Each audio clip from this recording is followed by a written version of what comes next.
Hi everyone, this is JC, and in this video I would like to show you how to play backgammon. Lay out the board between two players. The board consists of 24 triangles called points, and the whole entire board splits up into 4 sections. White's home quarter, white's outer quarter, black's home quarter, and black's outer board. So set up the checkers. Players place 2 of their checkers on the 24th point, 5 checkers on the 13th point, 3 checkers on the 8th point, and 5 checkers on the 6th point. So the second player must mirror this effect from the first player.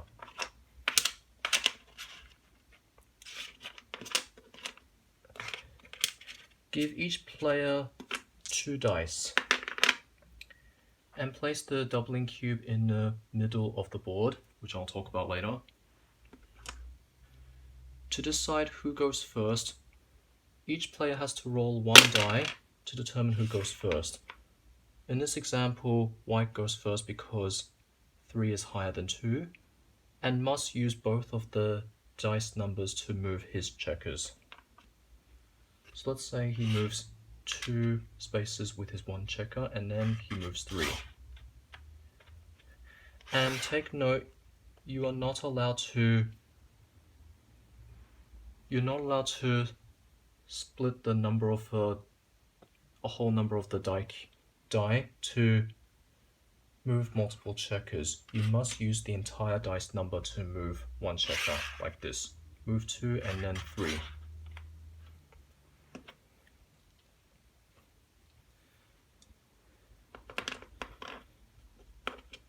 If a player rolls doubles, then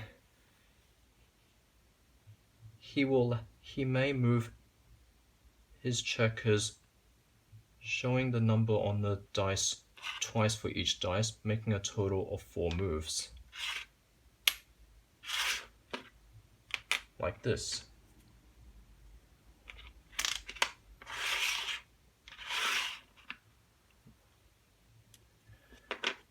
And another thing, when you're going to move one of your checkers, you must be able to make a legal move if possible.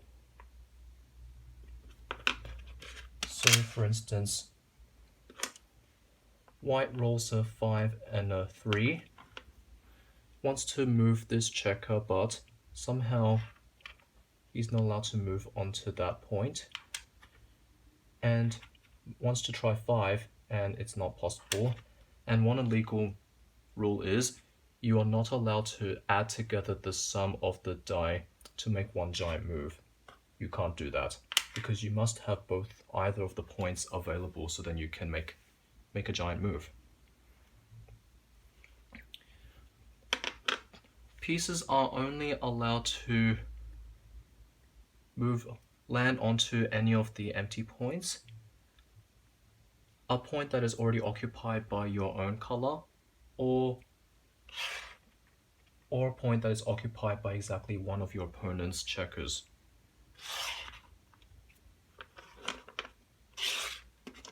And now I'll show you what happens when one checker got hit by the opponent. So let's say black somehow rolls the 4, moves this checker and land on this one white checker. This checker will be sent to the bar and must bring it back onto the board. So white's first obligation is to get his checker back onto the board. So he rolls a 1, so that means he can make this move. But I'll show you what happens when you get unlucky. So for instance, rolls a 6 and a 4, but somehow, unfortunately, this point right here where he uses the 4 is not possible, because can't land on a point where it's occupied by at least 2 opponent's checkers. And 6 is also not possible because it's the same thing. it's already occupied by more than 2 checkers. So therefore, what happens when this happens? What would you do when this happens? So that means white will miss a turn and forfeit, and he will end his turn with no moves. Or let me show you if for multiple checkers that got hit. So if he can enter some of his checkers but not all of it, he must enter as many as he can until he has no more available moves left.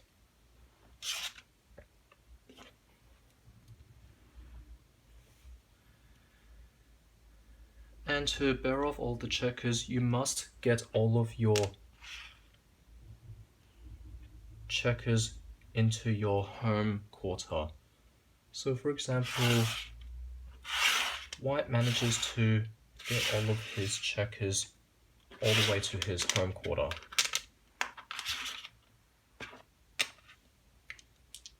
So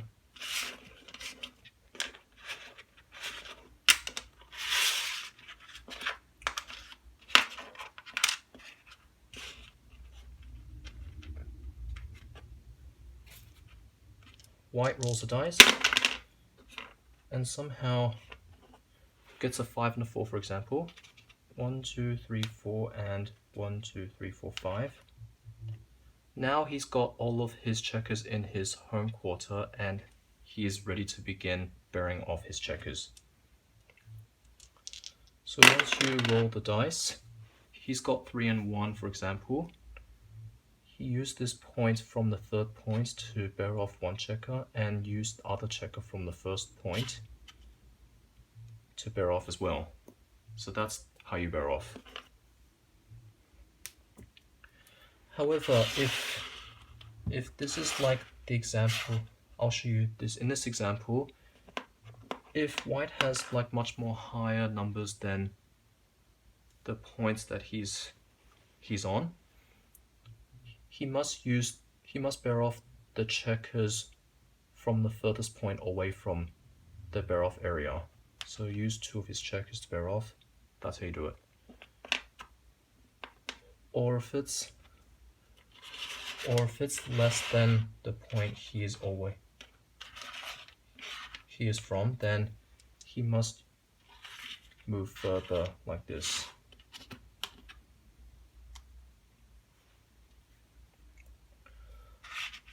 But take note, if one of his checkers got hit during the bear off process, so black rolls a 4 and can move right here, then white has to bring his checker all the way back to his home quarter first in order to continue to bear off.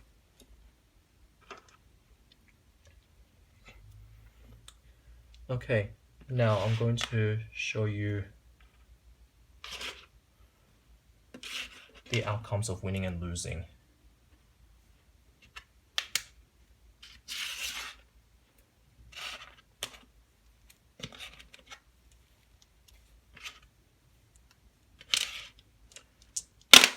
The first player to move all 15 of his checkers off the board wins.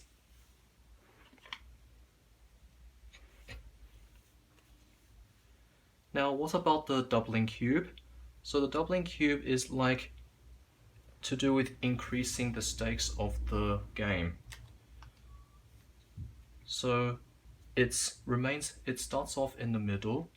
Either player will pick up the doubling cube. Let's say white picks up the doubling cube first and shows it to facing up and give it to black, if black accepts this doubling or not. So black has 2 options. First, black may refuse this doubling, which means he will actually lose the game and the whole game will start over with the new stakes. He will lose by 1 point because the stakes was actually 1 point. Or if he actually accepts the doubling, then the game resumes, but the stakes will become 2 points from 1. And now he becomes the owner of the doubling cube. And what about the redoubling if like the doubling stakes has happened more than once in the game?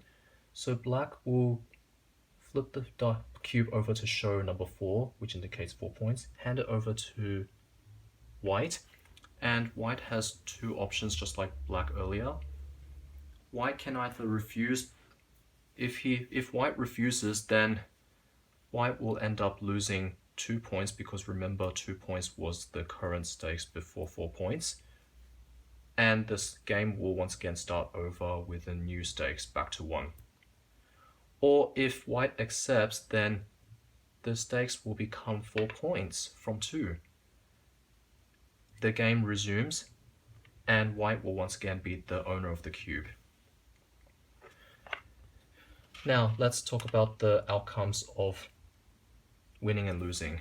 Well, since the outcomes of winning are pretty much the same because the first player must bear off all 15 of his checkers, if the loser manages to bear off at least 1 checkers, he loses only the value showing on the doubling cube. However, if the loser did not bear off any of his checkers, then he is gammoned and loses twice the value showing on the doubling cube. So it means 2 times 4 is 8. Or even worse, if the loser did not pawn off any of his checkers once again, but somehow he has at least 1 of his checkers remaining on the bar, or in the winner's home quarter, he is backgammoned and loses triple times the value showing on the doubling cube. So imagine this, 3 times 4, it's 12. He ended up losing 12 points. So that's it. This is how to play backgammon. I hope you find this instruction really helpful, and if you find this game really interesting, go ahead and find a friend you know and play with this game and see how you go. This is Backgammon. I hope you like it. Thank you for watching.